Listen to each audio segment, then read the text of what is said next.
This is Barrett Brown. Thanks for listening to our Who, What, Why podcast. Our guest today is Philip Kingston, a city council person out of Dallas, Texas, one of the leaders in a sort of makeshift opposition against Dallas's history of oligarchical rule, as it's often depicted. A few months ago, there was an election in Dallas, and Kingston, who had been a vocal critic of the mayor, who himself is very much a defender of a sort of go along to get along establishment in the city of Dallas that's existed for decades and decades. And Mr. Kingston and a few others who have formed a sort of almost technocratic coalition on the council, not only won re-election in a contest in which the mayor's associates, former political aides, ran unprecedented ads against Kingston. Not only won, but also saw many of their opposition on the council defeated. It was an extraordinary upset in the city of Dallas, and afterwards, the Dallas Morning News, which had been a backer of the mayor and of a certain way of Dallas governance, wrote an editorial castigating the people of Kingston's district for re-electing him. Philip, about a year ago, after the presidential election, with Trump suddenly taking power over the world's most complex society, there was a lot of talk about cities taking some of the burden of governance, about a shift towards city civics, with people having somewhat given up, perhaps, on national civics.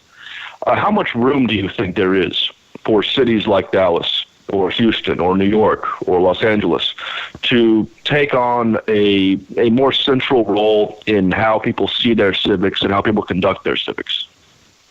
There's a lot of room there. There are some hard limits. And the Trump election, Barrett, I would agree, accelerated people's desire to find out what the limits are. But the idea that cities were the last place for innovation is not that new. When the French were planning for the last International Climate Summit, the IPCC, they actually reached out to cities because they anticipated that there would be no state level, meaning national level, agreement that would mean anything in particular. And so they reached out to cities to see what we could do on a local level to try to forestall climate change. Now that's sort of an extreme example. It's saying that that's a real surrender on the part of people in national level governments to say this problem that's, completely getting more and more obvious by the day, that is very clearly an international problem that ought to be solved by international cooperation. Its most effective opponents, its most effective, the most effective means of combating it are at the local level. We live in a very topsy-turvy world, and it's that way not just in the United States but across the globe.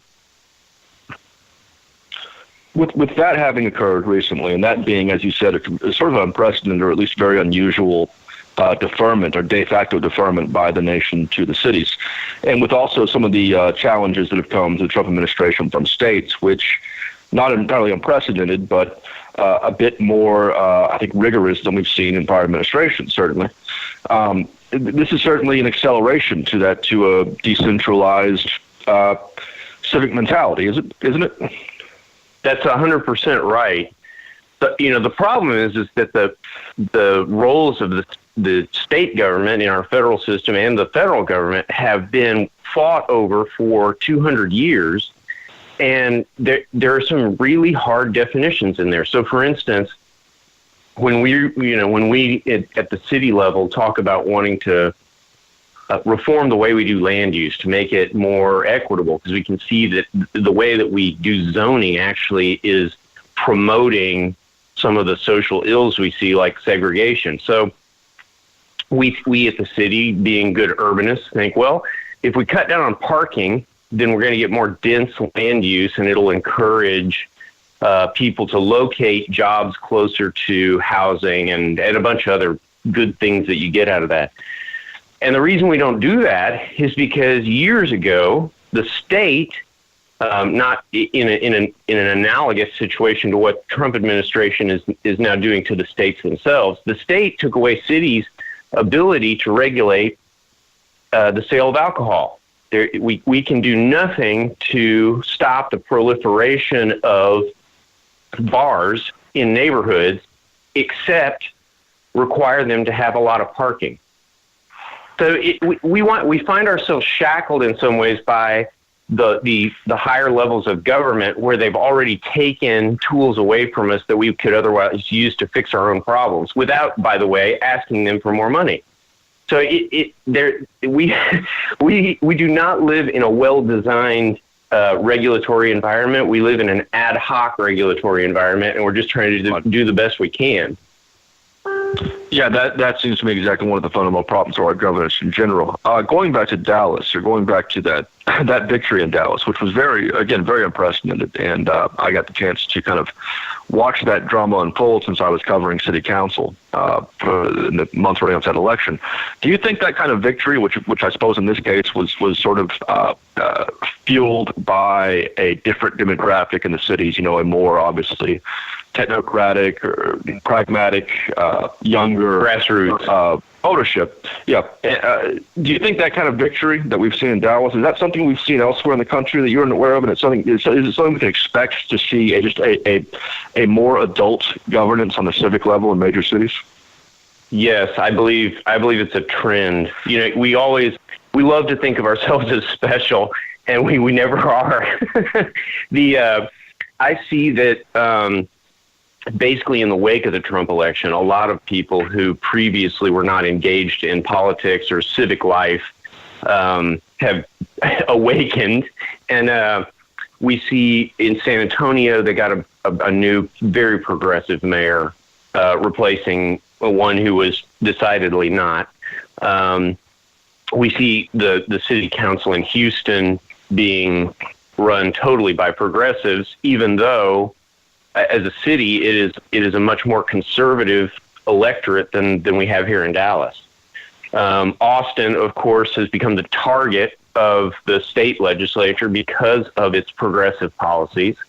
So I think it's very much a trend, and it's a trend I'm trying to help organize.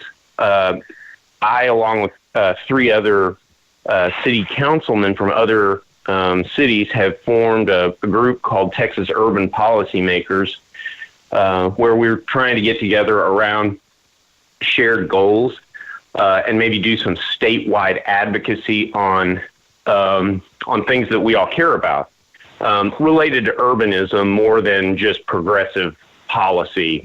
So transportation, for instance, has become a means in which to separate people, and these massive car-oriented infrastructure projects simply serve to promote segregation, promote poor air quality. There's a lot of stuff to unpack there, but those things, when we can organize around that stuff, then what we find is we suddenly have an effective tool with a state government that doesn't respect our point of view and would like to run roughshod over us.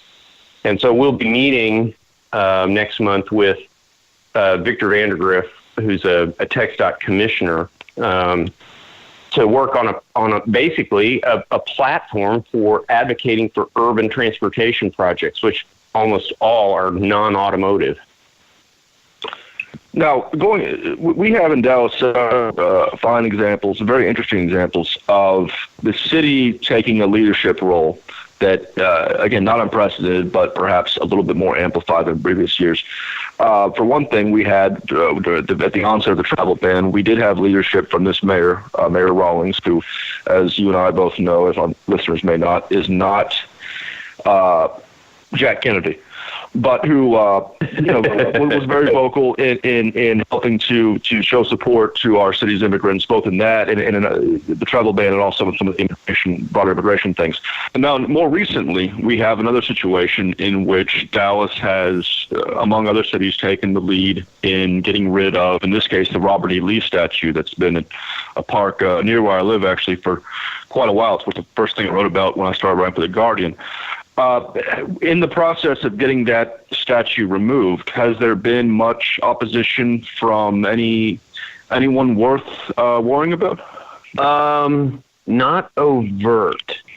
That's an interesting question, because the way that got started, Barrett, is this group of clergy and historians and artists all came to visit me to see if I could help them with monument removal. And I had been thinking about it before that, because the New Orleans situation, I guess really the Landrieu speech I consider to be one of the best pieces of American oratory in the last 10 years. And it really convinced me.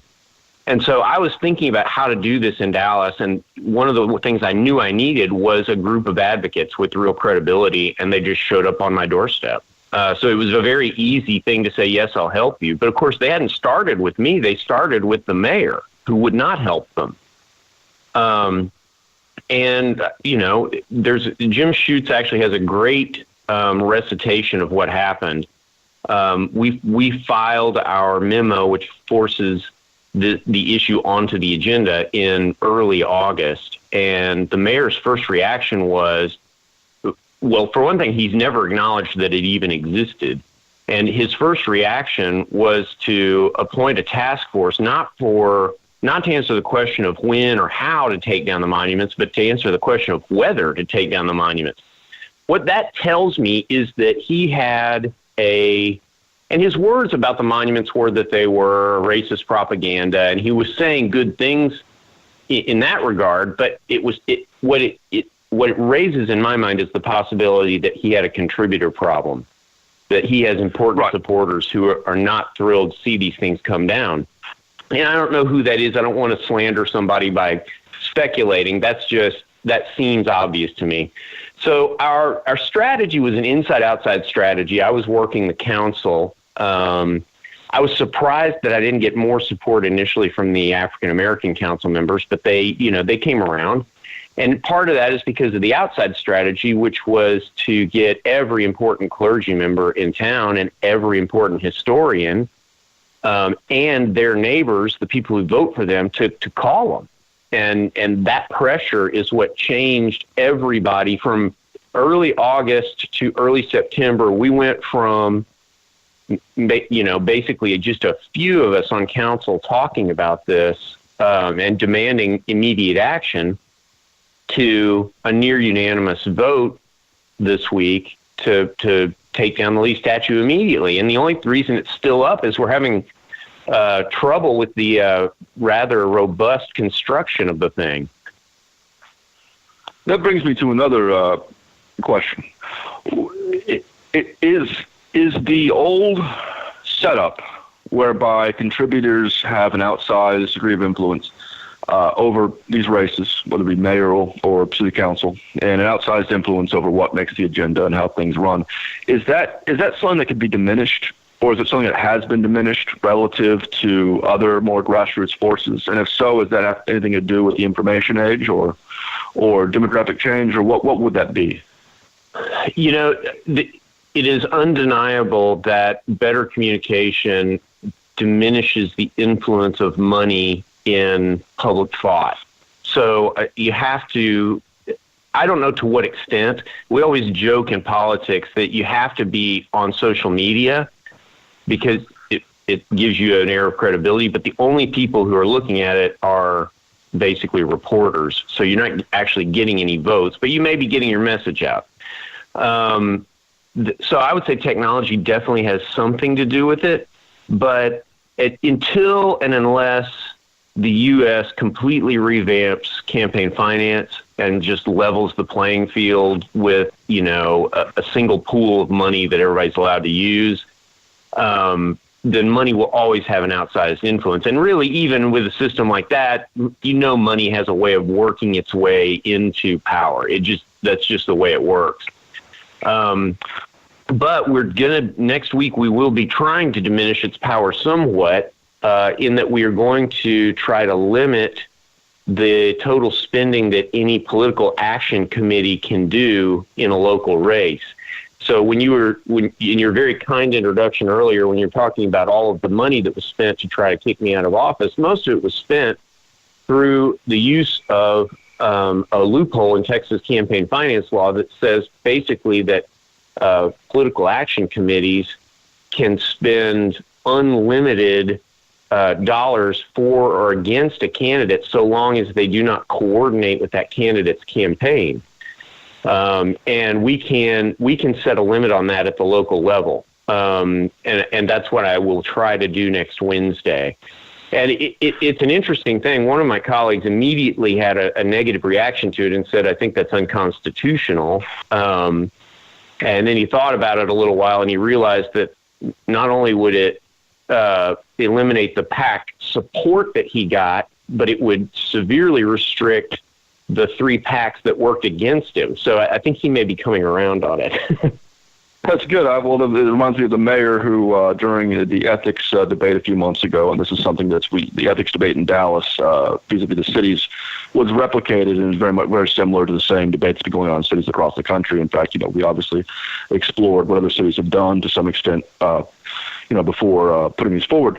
But the mayor, had opposed one kind of restriction on people who have been close to a campaign working in politics on the grounds that it's against free speech, and the other one he supported on the grounds that it's practical and helpful, and then sort of confronted himself with the dilemma in real time, and he was sitting there saying, well, maybe there's a contradiction there, but whatever, it was extraordinary performance. Anyway, but my last question for you is, so we've seen several instances since Trump's election of really robust confrontations between the Trump administration and cities, with the travel ban, for instance, and now I think increasing with immigration, regardless of what happens with the DACA.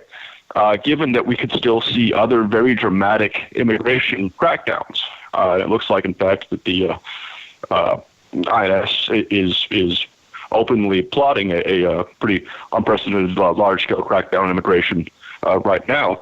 Is it possible that we'll see almost a civil disobedience level reaction from some cities in this nation on immigration and other issues? I drafted a resolution just last week that calls for the city of Dallas to pay lawyers to represent dreamers for the purpose of trying to keep them in the country. That might be an uphill battle, you think, or in the council? I don't know. The council is pretty pro-immigration. Now, when you can, there's talk, and then there's backing up talk with a budget. So that's where the rubber's going to meet the road on that deal. But yeah, I'm for. I mean, I love civil disobedience. I hate I'm just a regular old politician. I do not like another politician taking power away from me. And if there's going to be an opportunity, for instance, with the cite and release package that we passed on low-level marijuana possession, where we're not going to arrest people anymore for marijuana. All that stuff is forms of local civil disobedience on the municipal government level. And I firmly think that if we see really draconian anti-immigrant moves by the federal government, you'll see that work its way down to the grassroots level. And I think you'll see people take active steps to hide immigrants or to protect them in some way. Frankly, I've got 2 bedrooms in my house I'm not using. Hello, Kingston. Thank you very much. Thank you for joining us. Appreciate your insights into our national breakdown. Thanks, Barrett. You're one of the best chroniclers of it. I've been very close to it. Thanks again. Thank you for listening to our Who, What, Why podcast.